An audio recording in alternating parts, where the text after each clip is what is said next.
아멘. 네, 오늘은 베드로후서 1장 1절에서 11절의 말씀을 중심으로 지구를 사랑해라.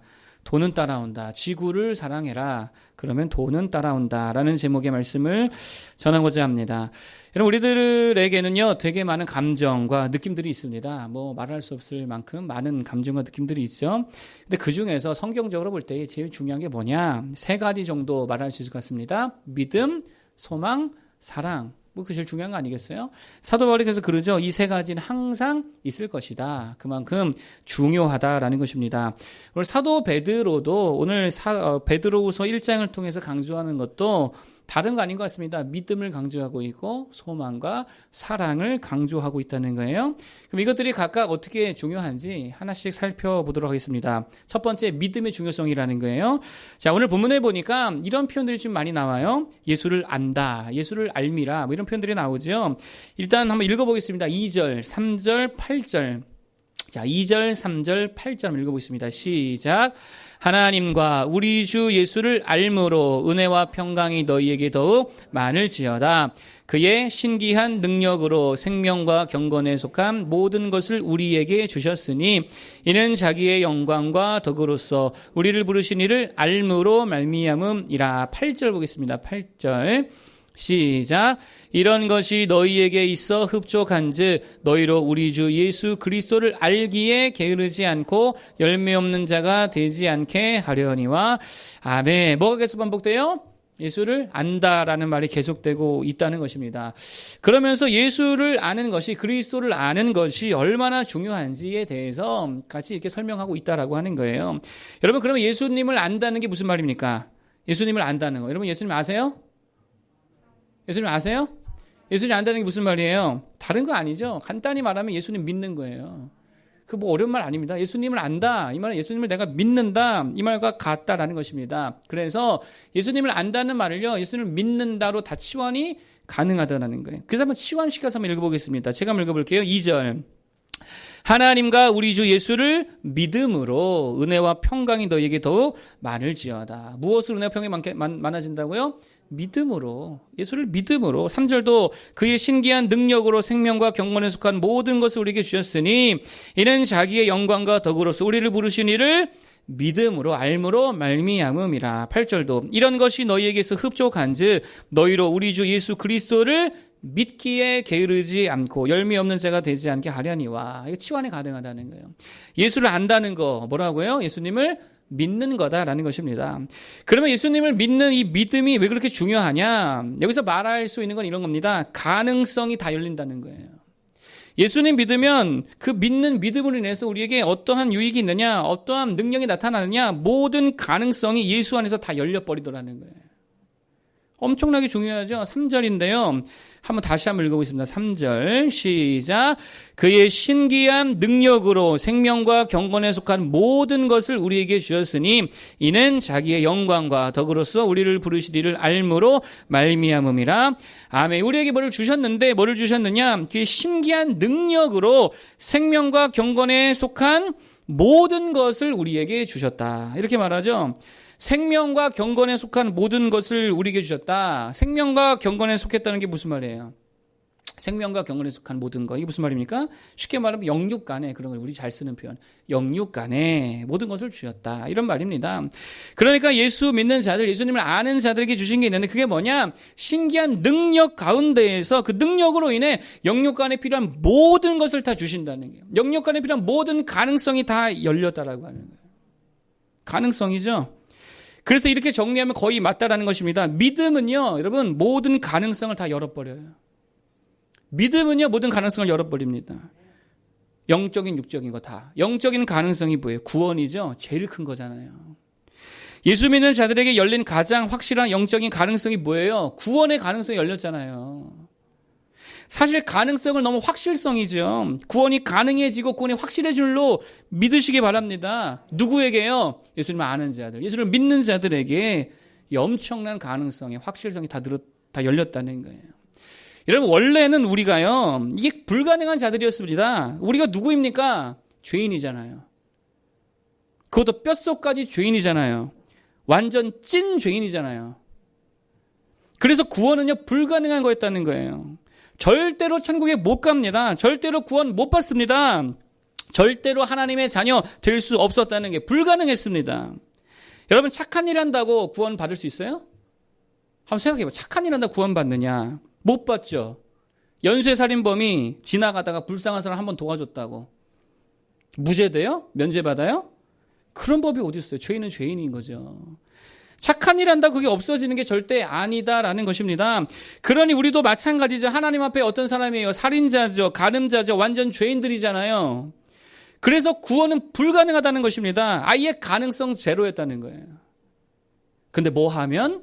예수 믿으면, 예수님을 내 삶의 주인으로 인정하면, 그를 영접하면 그가 내 존재와 인생의 참된 구원자임을 깨닫고 알고 믿으면, 그리고 그를 의지하면 가능성이 열린다는 거예요. 무슨 가능성? 구원의 가능성. 천국 가는 가능성. 하나님의 자녀가 되는 가능성. 넘어서 확실해질 줄로 믿습니다. 그러면 우리가 할 건 뭡니까? 우리가 할 건 뭐예요? 하나죠. 예수님을 믿는 거예요. 좀 잘 믿으시기 바랍니다. 뭐 이렇게 믿는 것도 못해요. 잘 믿어야지. 착한 일 100번, 1000번, 만번 하는 것보다, 기부 100번, 1000번 하는 것보다 더 중요한 게 뭐예요? 무슨 실력을 연마하고 연습하고 키우고 뭐 돈 벌고 뭐 결혼하고 장사하고 먹고 마시고 하는 것보다 더 중요한 게 있다는 것입니다. 그게 뭡니까? 구원의 가능성을 열어야 될 거 아니에요. 뭘로요? 예수님을 믿는 믿음으로. 이것부터 해야 되기를 축복합니다. 목숨을 걸고서라도 믿어야 될 거 아니에요. 예수님을 주인으로 받아들이시기를 바라겠습니다. 근데 감사한 것은요, 예수 믿는 믿음이 단지 구원의 가능성만 연 게 아니라는 거예요. 아까 뭐라 그랬어요? 영육간이라고 그랬죠. 영육간의 모든 것을 가능케 하신 줄로 믿습니다. 영적인 것만이 아니라 육적인 것, 우리가 세상에 살면서 필요한 것, 그 모든 것을 다 가능하게 하신다는 거예요. 믿는 자에게 능치 못할 일이 없느니라. 믿으시기 바랍니다. 그 예수 믿는 믿음이 중요한 이유 중에 하나라는 거예요. 특별히 좀 말씀드리고 싶은 게 있습니다. 뭐가 가능해졌느냐? 어떤 가능성이 열렸냐? 저는 이게 요즘 시대에 참 중요하다고 생각하는데, 치유가 가능해졌다는 거예요. 예수 믿는 자에게 뭐가 가능해졌다고요? 치유가 가능해졌다는 거예요. 여러분, 우리 인생에서 치유가 되게 중요하지 않습니까? 치유받아야 할 부분들이 우리 존재에, 우리 인생에 되게 많이 있다는 거예요. 일단 육신의 질병과 연약함, 그 치유받을 가능성이 열리는 거죠. 장애 같은 거 치유받아야죠. 이 가능성이 열린다는 거예요. 여러분, 복음서에 보면 예수님이 많은 병자들을 다 고쳐주십니다. 물론 이건 하나의 상징적인 어떤 뭐 행동이라고도 볼 수 있습니다. 하나님의 나라가 임했다는 표지요, 사인이죠. 하나님의 나라가 임했다, 이 표지와 사인으로서 보여주신 표적이었습니다. 그럼에도 불구하고 당시 병자들이 나았어요, 안 나았어요? 이게 무슨 소설, 픽션의 내용이 아니라는 거예요. 실제 일어난 사건인 줄 믿으시기 바랍니다. 다시 말해 실제적인 치유가 당시 역사적인 상황 속에 일어났다라고 하는 거예요. 여러분, 우리도 마찬가지라는 것입니다. 치유가 전부는 아닙니다. 물론 그게 곧 구원도 아닙니다. 그러나 그럼에도 불구하고 예수님은 우리를 고쳐주시는 분인 줄로 믿으시기 바랍니다. 여러분, 그를 믿는 자에게는요, 모든 종류의 치유의 가능성이 달렸다는 거예요. 저는 이것을 제한하고 싶지 않습니다. 성경도 이것을 제한하지 않습니다. 주님은 못 고칠 질병이 없다라고 하는 거예요. 치료의 하나님의 줄 믿습니다. 되게 위로를 주는 말씀이 뭐냐? 예수님께서 가나 혼인잔치 가셨습니다. 포도주가 떨어졌죠. 되게 웃긴 건 포도주의 원료가 뭐예요? 알코올인가요? 난 포도라 생각했는데 원고를 다시 써야 되나? 포도 아니에요? 포도주 원래 포도 아니에요? 포도죠. 포도라고 좀 해주세요. 알코올인가? 내가 몰라가지고. 포도라고 합시다, 그냥. 어쨌든 포도인데, 포도인데 포도주가 떨어졌는데, 원료가 있어요, 없어요? 원료가 없었다는 거예요. 포도주를 만들 원료가 없었다는 거예요. 포도라도 있었다면 혹 모르지만, 포도가 없습니다. 뭐밖에 없습니까? 알코올도 없어요. 알코올도 없었어. 뭐밖에 없었대요? 물밖에 없었대요. 물로 포도주 어떻게 만들어요? 근데 그것도 먹는 물도 아니고 발 씻는 물. 제가 인도네시아 단기 선교 갔을 때 화장실마다 있는 게 있습니다. 그게 뭐냐? 물동이가 그 물이 담겨 있어요. 그거 뭐 하라는 거예요? 씻으라는 거죠. 일 보고 씻으라고. 근데 몰랐으니까 저는요, 그 휴지로 따고 휴지통에 병이 다 버렸거든요. 그랬더니 막 거기서 막 누가 여기다가 쓰레기를 갖다 버렸냐고 엄청 혼난 적이 있습니다. 물이 다 있거든요. 그 물이에요, 사실은요. 그 물밖에 없는 상황 속에서 주님께서 그 물로 뭐를 만드셔요? 지구 최상의 포도주를 만들어 주셨다는 거예요. 무에서 유를 만드신 거죠. 이걸 치유로 보면 일종의 치유해 주셨다라는 것입니다. 그 잔치의 결핍, 그 잔치의 상처, 그 잔치의 치명적인 질환을 다 고쳐 주셨다는 거예요. 원료가 없었으면 주님이 치료해 주셨다는 것입니다. 무슨 말이에요? 못 고칠 질병이 없다는 거예요. 백신이 없어서 못 고쳐요? 바이러스만 있어도 고친다고. 저번에 어떤 분 기도하시다 그러던데 백신을 달라고 기도해야 되는데요. 바이러스를 주시고 이러던데 잘못 나와가지고. 누군지 모르겠네. 아니, 백신 없어도 주님 고칠 능력 있는 줄 믿습니다. 못 고칠 질병 없는 거예요. 그러므로 믿음으로 기도하시길 바랍니다. 1540년 마틴 루터가 그 친구 미코니우스라는 친구가 있었습니다. 매우 심한 질병에 이 친구가 걸립니다. 그래서 다들 이제 이 친구는 죽었다라고 얘기했대요. 의사도 그렇고 다 그랬대요. 이때 미코니우스가 루터에게 마지막 고별의 편지를 쓰게 되어집니다. 그리고 루터가 그 편지에 대한 답장을 보내게 되어집니다. 이렇게 보냅니다. 나는 주의 이름 안에서 네가 살도록 기도하고 있다고. 왜냐하면 아직 종교 개혁을 위해, 교회 개혁을 위해 너는 정말 필요한 존재라고. 주님은 결코 나에게 네가 죽었다는 소식을 듣지 않게 할 줄로 나는 믿는다고. 너의 생존을 위해 나는 여전히 기도하고 있다고. 난 네가 살 거라 틀림없이 믿는다고. 이때쯤 미코니우스가요, 말할 능력까지 다 상실하고 이제 호흡이 가파라지는 단계. 죽기 직전이죠. 죽음이 임박했다는 것입니다. 그래 루터의 편지를 받고 나서 그때부터 천천히 회복이 되더라는 거예요. 결국 완전히 회복이 되었다는 거예요. 심지어 루터도 꽤 오래 살았거든요. 루터보다 2달을 더 살다 죽었습니다. 누가 고친 거예요? 하나님이 그를 치유해 주셨다는 거예요. 여러분, 그러므로 정말입니다. 그리스도를 믿는 믿음으로 기도하기 바랍니다. 가능성이 다 열렸다고요. 고칠 가능성이 열린 줄 믿습니다. 모든 치유의 가능성이 이미 활짝 열린 줄로 믿습니다. 우울증도 일종의 질병이라면서요. 그 약도 먹잖아요. 여러분, 그런데 약도 먹어야겠지만 예수 믿는 믿음으로 기도하기 바랍니다. 하나님이 고쳐주십니다. 공황장애든 뭐 어떤 정신병이든 어떤 육신의 질병이든 제발 좀 불평불만하지 말고 입 좀 닥치라면 안 되지. 입 좀 닫고 믿음으로 기도하기를 축복합니다. 다 치료해 주신다는 거예요. 여러분, 치유의 가능성뿐이 또 아니죠. 모든 가능성, 성공의 가능성도 열리고 재기의 가능성, 다시 일어설 가능성도 열리고 개척, 개발의 가능성, 모든 스타트업의 가능성, 결혼의 가능성, 취업의 가능성, 그 모든 가능성이 예수 믿는 믿음 안에서 다 열리게 될 줄 믿습니다. 그러므로 무조건 누구 믿자? 예수님 잘 믿자는 거예요. 손해볼 거 하나 없습니다. 그래서 다 갇히고 막혔던 인생이 아니라 모든 것이 활짝 열려서 정말 선택의 폭이 넓고 정말 자유한 인생을 살아갈 수 있는 모든 성도들 되기 바랍니다. 예수를 잘 뭐하자고? 잘 믿자. 믿는 성도들에게 축복합니다. 두 번째, 소망의 중요성입니다. 일단 성경을 읽어보겠습니다. 4절. 베드로서 1장 4절을 읽어보겠습니다. 시작. 이로써 그 보배롭고 지극히 큰 약속을 우리에게 주사 이 약속으로 말미암아 너희가 정욕 때문에 세상에서 썩어질 것을 피하여 신성한 성품에 참여하는 자가 되게 하려 하셨느니라. 아멘. 자, 여기 보니까 뭐를 주셨대요? 큰 약속을 주셨다. 이렇게 말하죠. 그리고 그 큰 약속을 바라보는 거, 이게 결국은 소망이다라는 것입니다. 그러면 큰 약속이 뭘까요? 이 큰 약속이 뭐예요? 지금 넓은 의미로 보면 주신 모든 말씀이라는 거예요. 그 말씀을 뭐라 그럽니까? 구약, 신약, 약속이잖아요. 그러니까 이 약속들을 바라고 이 약속들을 붙들고 이 약속들을 소망하라는 거예요. 여러분, 그런데 그렇게 소망할 때에 그 소망이 우리 안에서 어떤 일을 이루느냐? 여기 보니까 세상에서 썩어질 것을 피하여 그 다음 뭐라 그래요? 신성한 성품에 참여하는 자가 되게 하려 하셨느니라. 말이 되게 어렵지 않습니까? 소망으로 인해 우리 안에 일어나는 일이 있대요. 그게 뭐냐? 하나님의 신성한 성품에 참여한대요. 이게 도대체 무슨 말입니까? 신성한 성품이 뭐예요? 착해진다는 거예요? 그건 아닌 것 같은데. 뭐 친절해진다는 거예요? 그것도 아닌 것 같은데. 고작 그런 말하는 건 아니겠죠? 뭐 용기가 있어진다. 그것도 아닌 것 같아요. 헬라 초기 이때 철학 철학가들의 이야기를 들어보면 이 철학을 공부한 사람들의 이야기를 들어보니까 헬라 시대의 신성한 성품이다, 신적이다라고 하는 말의 의미가 뭐냐? 쉽게 말해 이런 거예요. 되게 탁월해진다. 그런 뜻이 내포되어 있다 그래요. 헬라인들에게 신적이다라는 말은 다른 거 아니라는 거예요. 우리가 흔히 말하는 짱이다, 최고다, 탁월하다 이런 말이라는 거예요. 우리들도 그런 말 하잖아요. 축구 잘하는 사람 뭐라 그래요?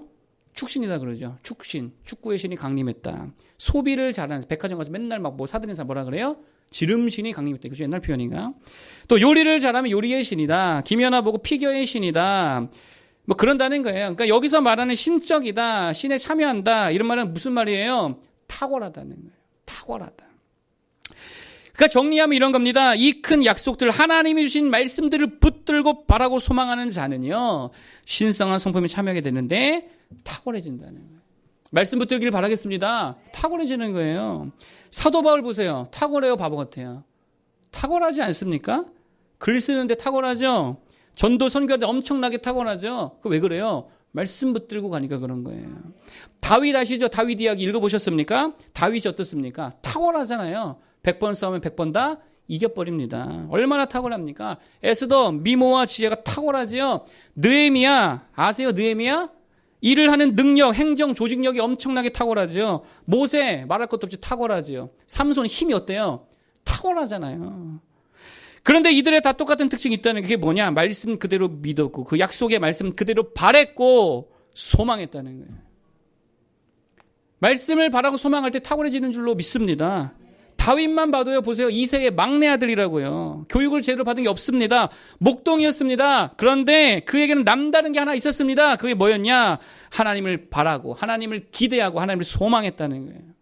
이거 하나 남달랐습니다. 그런데 이게 그를 엄청나게 탁월한 지도자, 탁월한 싸움꾼, 탁월한 왕이 되게 하더라는 거예요. 그러므로 무조건입니다. 탁월해지기 바라십니까? 그 말씀 붙들라는 거예요. 그 이상한 잡단책들 좀 그만 읽고 말씀 좀 보라고. 말씀을 죽어라고 읽으라는 것입니다. 그리고 그 말씀 있는 그대로 받고 받아들이고 소망하고 바라고 믿으라는 거예요. 그러면 무조건입니다. 엄청나게 탁월해진다는 거예요. 여러분, 루터의 탁월함이 어디 있습니까? 성경을 엄청나게 읽었기 때문이에요. 마틴 루터 킹 목사님이 하던 사역들 보면 탁월하죠? 어디서 그런 탁월함이 나왔습니까? 성경을 죽으라고 읽었잖아요. 심지어 간디 아시 간디. 간디의 탁월함이 어디서 나왔대요? 성격이 좋았어요? 그런 것 같지 않던데. 그는 그리스도인은 아니었지만 그의 비폭력 저항 운동의 아이디어가 어디서 나왔냐? 그거 성경이 딱 깨달았다 그러죠? 아세요? 링컨의 탁월함 어디서 나왔어요? 엄마가 불려준 성경책 한 권. 그거 붙들고 살았더니 탁월한 대통령이 되더라. 그러면 반대로 우리가 왜 탁월해지지 않느냐? 이토록 탁월해지지 않는 놀라운 비결이 있다는 것입니다. 우리가 하나님의 형상임에도 불구하고 왜 이렇게 찐따처럼 살고 있느냐? 그 이유가 있다는 거예요. 되게 엉터리로 사는 이유가 있습니다. 그게 뭐냐? 만년 실패자, 만년 패배자, 만년 루저로 사는 이유가 뭐냐? 말씀 붙들지 않아서 그래요. 무조건이에요. 무조건 100%예요. 결정적일 때 말씀 붙들어야 되는데 결정적일 때 내 생각대로 살죠. 결정적일 때 세상 소리 듣죠. 결정적일 때 친구 조언 듣죠. 그딴 거 의지하니까 탁월해질 수가 없더라는 것입니다. 미국 월가의 금융 황제라 불리는 사람이 있었습니다. 존 피어폰트 모건. 그 별명이 있어요. 돈의 달인이래. 돈의 달인. 그 정도로 불릴 정도로 탁월했대요. 월스트리트에서는 이런 말이 떠돌고 있었다라고 합니다. 하나님께서 지금 자금을 조달한다면, 하나님께서 자금을 조달하신다면 피어폰트 모건을 찾을 것이다. 당시 떠돌던 이야기였대요. 당시에 자본금이 100만 달러만 되어도요, 야, 큰 기업이다. 기업 규모가 굉장히 크다. 이렇게 말하던 시절이었습니다. 100년 전이니까. 여러분, 그런데 그때 당시 이미 모건의 US 스틸 자본금은요, 무려 14억 달러였다는 거예요. 14억 달러. 그리고 순식간에 카네기, 강철왕, 철광한 카네기를 넘어서서 새로운 강철 왕이 누구였느냐? 모건이었다는 거예요. 그리고 세계대전 때 연합군의 군자금을 지원하는 최대 기관이 바로 이 모건이었죠. 심지어 전 세계에서 일상적으로 거래되는 액수의 총합계, 전 세계에서 일상적으로 거래되는 돈의 총합계보다 모건의 이 회사가 운영하던 자금이 훨씬 더 컸다는 거예요. 신의 경지라고도 볼 수 있겠죠. 그런데 이 모건의 개인적인 삶에 대해서는 별로 알려진 바가 없는데 나중에 알려진 사실이 하나 있었습니다. 그게 뭐냐? 모건이 엄청나게 좋아하고 엄청나게 많이 읽고 엄청나게 많은 지식을 갖고 있었던 책이 딱 2개 있었어요. 이 2책에 미쳐 있었습니다. 그게 뭐냐? 하나가 셰익스피어 책이었고 하나가 성경책이었어요. 성경책. 성경을 손에 놓지 않는 인물이 바로 모건이었답니다. 엄청나게 탁월해지잖아요. 여러분, 그래서 성경에 이런 말씀이 있어요. 묵시가 없으면, 말씀이 없으면 백성이 어떻게 행한다? 방자히 행한다. 그러나 율법을 지키는 자는, 말씀 붙드는 자는 복이 있느니라. 묵시가 없으면 백성이 방자히 행한대요. 여기서 방자히 행한다가 무슨 말이냐? 원어 찾아봤더니 흐트러진다는 거예요. 다 흩어진다. 흐트러진다. 무슨 말입니까? 우뚝 솟지 않고, 탁월하는 거죠. 우뚝 솟는 거는 우뚝 솟지 않고 바닥에 흩어진다는 거예요. 밑바닥 인생이라는 거예요. 뭐가 없으면, 묵시가 없으면, 말씀이 없으면, 성경이 없으면.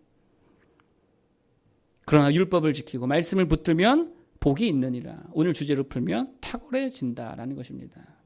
여러분, 이 약속을 가까이 하고 막 바라고 소망하고, 그래서 정말 하나님의 이 탁월함에 참 정말 하나님의 형상대로 살아가는 우리 모두 되기를 축복합니다.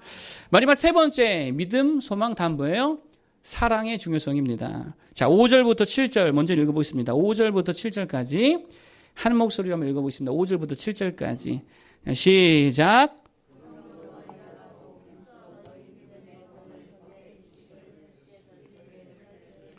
인내의 경건을, 경건의 형제 우애를, 형제 우애의 사랑을 더하라. 아멘. 지금 베드로가 이것저것 많이 이야기합니다. 지식, 절제, 경건, 이것저것 많이 말하는데 정작 사도 베드로가 강조하고 있는 게 뭡니까? 최종적으로 추구할 것. 뭐를 더해라? 사랑을 더하라는 거예요. 사랑을 더하기를 축복합니다. 이게 오늘 베드로의 메시지예요. 그러면 사랑이 중요한 이유가 뭐냐? 8절 보겠습니다. 8절. 사랑이 중요한 이유가 뭐냐? 8절 시작. 이런 것이 너희에게 있어 흡족한즉 너희로 우리 주 그리스도를 알기에 게으르지 않고 열매 없는 자가 되지 않게 하려니와. 아멘. 무슨 말입니까? 사랑을 더하면 열매가 더해진다는 거예요. 반대로 사랑이 없으면 열매 못 맺는다는 거죠. 사랑의 결실은 열매라는 것입니다. 열매 맺고 싶다 뭐 하라는 거예요? 사랑하라는 거예요. 그 무엇을 사랑해야 되는가? 뭘 사랑해야 됩니까? 나 이외의 것을 사랑하라는 거예요. 나 빼고 다 사랑하기를 바라겠습니다. 이게 굉장히 중요한 명제지요. 데이비드 브룩스의 2번째 산이라는 책이 있습니다. 2번째 산. 여기 보면 세상에는 2개의 산이 있대요. 2가지의 산이 있대요. 그리고 모든 사람들은 이 2산 중에서 하나를 다 올라가고 있다고 합니다. 첫 번째 산은 어떤 산이냐? 에고, 나라는 산이야. 나 자신의 산. 자기 욕망을 채우고 자기 야망을 이루고 단지 성공만을 목표로 살고 인기와 부와 명예를 추구하는 그러한 삶입니다. 그런 산을 올라간다는 거예요. 대부분의 사람들이 이 첫 번째 산을 오르려 하고 있다는 것입니다. 그런데 데이비드 브룩스에 의하면 2번째 산을 오르는 사람도 있다는 거예요. 2번째 산은 뭐냐? 2번째 산을 오르는 사람의 특징이 있는데 일단 훨씬 더 큰 삶의 만족과 기쁨과 행복과 충족감이 있다는 거예요. 그럼 2번째 산은 어떤 산이냐? 이런 겁니다. 나의 내면이 아니라, 내 자신이 아니라 내 바깥에 있는 대상을 사랑하는 삶이라는 거예요. 나를 위해 살지 않고 내 바깥에 있는 어떤 것을 위해 살아가는 삶. 그게 직업이든 이웃이든 종교든 사회든 나라든 나 이외의 것을 위해 사는 삶. 이것을 그는 소명이라 부릅니다. 뭐라고요? 소명. 즉 소명으로 사는 삶이라는 거예요. 여러분, 그리고 오늘 사도 베드로가 강조하는 게 이와 크게 다르지 않다라고 저는 생각합니다. 베드로가 말한 사랑이 뭐예요? 자기 사랑 아니죠. 뭐 사랑하라는 거예요? 이웃을 사랑하는 거예요. 형제를 사랑하는 거예요. 하나님을 사랑하라는 것입니다. 이 사랑을 더하라는 거예요. 그러면 어떻게 사랑하는가? 어떻게 사랑을 이루냐라는 것입니다. 다른 거 아니죠. 소명의식을 갖고 살라는 거예요, 제발. 소명의식이 뭡니까? 예를 들어 이런 겁니다. 병원에서 청소부로 일하는 사람이 있었습니다. 이 사람의 이름은 루크였습니다. 루크. 근데 루크는요, 단지 청소 일을 돈벌이로 생각하지 않았습니다. 자신의 소명으로 여겼습니다. 어떤 소명이냐? 환우들, 병원에 있는 환우들과 그 보호자들을 참으로 위로하는 일이 자신의 소명이라 생각했어요. 청소가 아니라 그들 위로하는 거다. 이게 자신의 소명이라고 여겼다는 것입니다. 그러다 어느 날에 병원에 한 청년이 이제 실려오게 되어집니다. 식물인간이 되었습니다. 뭐 싸움판에 휘말렸다가 하여튼 어떻게 되고 식물인간이 되었어요. 6개월이 지날 때까지 못 일어났다라고 합니까? 못 일어났다 그래요. 그러니까 그 아버지의 상심이 엄청나게 컸겠죠. 예민했겠죠. 그러던 어느 날 그 방을 여느 때와 같이 청소를 했는데 보호자가 그때 마침 없었다는 거예요. 담배 태우러 나갔다는 것입니다. 그날 오후 늦게 보호자가 이 청소부 루크를 부르더니 왜 오늘은 청소 안 했냐고 막 화를 내면서 막 짜증을 부리더라는 거예요. 그때의 루크가 아니라고, 나 청소했다고, 네가 그 자리에 없었지 않냐고 이렇게 말하지 않았다라는 것입니다. 어떻게 했느냐? 그냥 화난 얼굴로 다시 그 병실을 깨끗이 청소해 줬다는 거예요. 그 아버지가 보는 앞에서. 그러면서 나중에 루크가 자신이 왜 그렇게 행동했는지 나중에 훗날 인터뷰를 통해서 이렇게 말합니다. 나는 그 방을 다시 청소했습니다. 나는 그분의 행동을 이해합니다. 아들이 깨어나지 못한 채 6개월이나 병원에 입원해 있지 않았습니까? 그러니 얼마나 지치고 힘들었겠습니까? 나는 병실을 한 번도 청소하면서 절대로 화를 내지 않았습니다. 그냥 그 마음을 위로하고 안심시켜 주고 싶었을 뿐입니다. 무슨 말이에요? 루크에게 청소라는 일은 돈벌이가 아니었습니다. 소명이었다는 거예요. 어떤 소명이요? 환자들과 그들의 보호자를 위로해 주는 거. 그들의 마음을 편안하게 해주는 거. 그게 바로 자신의 소명이었다는 거예요. 그러니까 자기 변호하지 않죠. 이 소명감으로 충만했다는 거예요. 사랑이 뭡니까? 소명의식으로 사는 거예요. 교회도 마찬가지죠. 어떤 이들은요, 철저하게 자기 자신에 대한 사랑만으로 교회 다니죠. 온 관심이 누구에게밖에 없어요? 나밖에 없어요. 내가 은혜 받고, 내가 감동 받고, 내가 사랑받고, 내가 유익을 받고, 내가 기쁘고, 내가 편하고, 첫 번째 산을 올라가는 사람들의 특징이죠. 그런데 어떤 사람들 소명의식을 갖고 있다는 거예요. 이 교회를 위해 내가 무엇을 해야 될까? 이 회사를 위해 내가 어떻게 해야 될까? 어떤 헌신을 할까? 어떻게 도울까? 내 가족을 위해, 이 사회를 위해, 우리 아파트 동을 위해, 우리 동네를 위해, 이 지역을 위해, 나아가 하나님의 나라를 위해, 이게 다 뭐라고요? 소명의식이라고. 그리고 베드로가 말하는 사랑이라는 것입니다. 여러분, 그래서 이 사랑으로 살잖아요. 이 소명의식으로 살잖아요. 그러면 따라오는 되게 불편한 진실이 하나 있습니다. 그게 뭐냐? 되게 진이 빠질 정도로 힘들다는 거예요. 소명의식으로 살면 어떻다고요? 힘들다는 거예요. 피곤하다는 거예요. 왜요? 헌신의 삶을 살아가니까. 그리고 겸손하지 않으면 감당할 수 없다는 거예요. 여러분, 링컨이 어느 날 맥크렐런 장군을 만나러 갔다라고 합니다. 간 이유는 연방군 총사령관을 맡아달라고 부탁하려고 갔다라고 하는 거예요. 장군이 부재였다 그래요. 집에 찾아갔는데 1시간을 넘게 기다렸습니다. 그때 이 맥크렐런 장군이 집에 왔다 그럽니다. 그런데 대통령을 만나주지 않고 그냥 쉬러 들어가 버렸다는 게, 오늘 피곤하니까 다음에 찾아오십시오. 대통령의 참모들이 막 화가 났습니다. 아니 어떻게 대통령에게 이따구로 대우해 줄 수 있느냐. 그랬을 때에 링컨이 차분하게 참모들에게 말합니다. 오늘은 어떤 예의나 개인적인 자존심을 내세우지 않는 게 좋을 것 같습니다. 나라를 위해 우리 그렇게 합시다. 자기를 내려놨어요. 무슨 말입니까? 사랑하며 사는 삶, 소명의식으로 사는 삶은요, 되게 피곤하다는 거예요. 그런데 그러한 삶의 흔적에는요, 반드시 엄청난 열매가 맺혀지게 되어 있다는 거예요. 여러분, 결국 예수님께서 보여준 삶이 그런 삶 아니겠습니까? 제자들을 엄청나게 사랑하셨죠. 그리고 그들을 위한 소명의식으로 헌신하셨죠. 되게 피곤하게 사셨습니다. 그런데 남겨놓은 예수님이 남기신 열매가 어때요? 엄청나더라는 거예요. 12명의 사도와 120명의 문도들, 전 세계를 다 뒤집어 놨습니다. 바꿔버렸습니다. 열매라는 것입니다. 예수님 단 한 번도 자기 자신을 위해 일하신 적이 없더라는 거예요. 고린도 후서를 보다가 이런 말씀이 있더라고요. 제가 읽어드릴게요. 그가 모든 사람을 대신하여 죽으심은 살아있는 자들로 하여금 다시는 그들 자신을 위하여 살지 않고 오직 그들을 대신하여 죽었다가 다시 살아나신 이를 위하여 살게 하려 함이라. 무슨 말이에요? 뭘로 살라는 거예요? 소명의식으로 살라는 거예요. 자기 자신을 사랑하지 말라라는 것입니다. 여러분, 왜 우리의 삶에 열매가 없습니까? 왜 이렇게 선한 영향력이 없습니까? 왜 생명을 살리지 못합니까? 왜 교회가 부흥하지 못해요?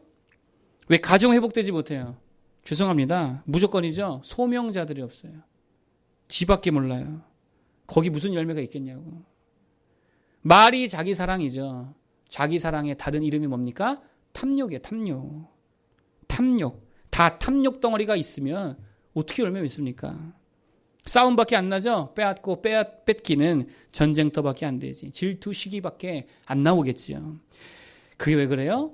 자기 바깥에 대한 사랑이 없기 때문에, 소명의식이 없기 때문에, 헌신이 없기 때문에 아무 열매 못 맺더라는 것입니다. 여러분, 특히 우리 그리스도인들이잖아요. 누구를 사랑해야 됩니까? 하나님을, 예수 그리스도를. 무엇에 대한 소명의식 가지고 살아야 돼요? 하나님의 나라, 주의 몸된 교회, 그리고 주신 공동체. 헌신하는 거죠. 정말입니다. 내 사랑은 내가 하는 거 아니에요. 세상의 거짓말에 속지 마시기 바랍니다. 내 사랑은 내가 하는 거 아니에요. 왜 내 사랑을 내가 합니까? 그럴 것 같으면 무인도 가서 살지. 내 사랑은 누가 해주세요? 하나님이 해주시는 거예요. 나는 그냥 남 사랑하면 되는 겁니다. 파타고니아, 이거 얘기만 하고 마칠게요. 파타고니아라고 하는 아웃도어 룩 브랜드 아실지 모르겠습니다. 되게 좋대요. 저도 안 입어봤는데. 파타고니아 설립자가 이본 쉬나드라는 사람인데, 원래부터 이 사람이 사업을 하려고 했던 사람이 아닙니다. 원래 서핑, 스키, 등반 이런 것들을 주로 즐기는 사람이었습니다. 근데 등반을 하다 보니까 이 사람이 걱정이 하나 되더래요. 그게 뭐가 걱정되냐? 지구가 걱정되더라는 거예요. 환경이 걱정되더라는 거예요. 그래서 이때부터 이 사람이 자연을 파괴하지 않고도 등반할 수 있는 도구는 있지 않을까 개발하기 시작합니다. 그리고 개발한 것들을 주변 등반인들에게 나눠주기 시작합니다. 사람들이 관심을 보이고 그러면서 점점 사업이 되더라는 거예요. 사업이 커지게 되더라는 거예요. 그래서 지금의 이 파타고니아라고 하는 그런 아웃도어룩 브랜드가 탄생하게 되어집니다. 그런데 지금도 여전히 이들의 철학이 유지되고 있어요. 그들의 철학이 이거라고 합니다. 이렇게 문구가 있더라고요. 카피 문구가. 우리는 우리의 터전 지구를 되살리기 위해, 말하기도 웃기네. 지구방위도 다니고, 우리는 우리의 터전 지구를 되살리기 위해 사업을 합니다. 옷 만들면서 이 땅의 말을 하는 거예요. 우리는 우리의 터전 지구를 되살리기 위해 사업을 합니다.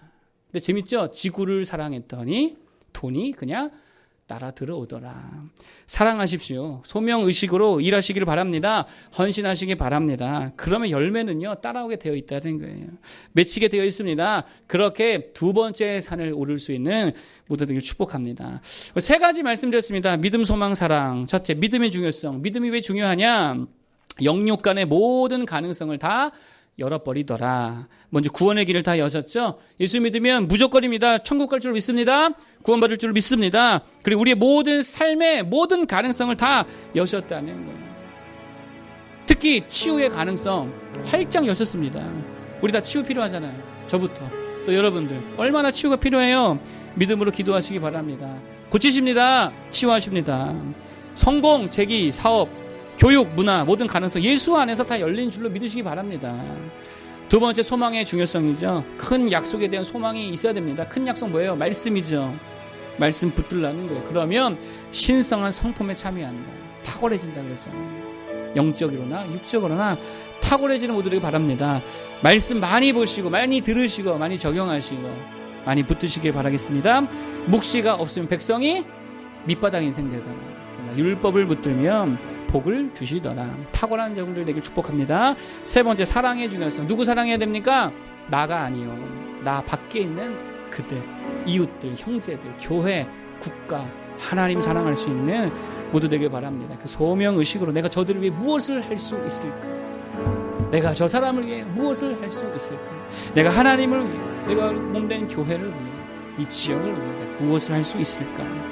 그렇게 하나님 사랑하고 지구를 사랑하고 교회를 사랑하면 열매는 하나님이 맺게 해주실 줄 믿습니다. 이렇게 찬양할까요?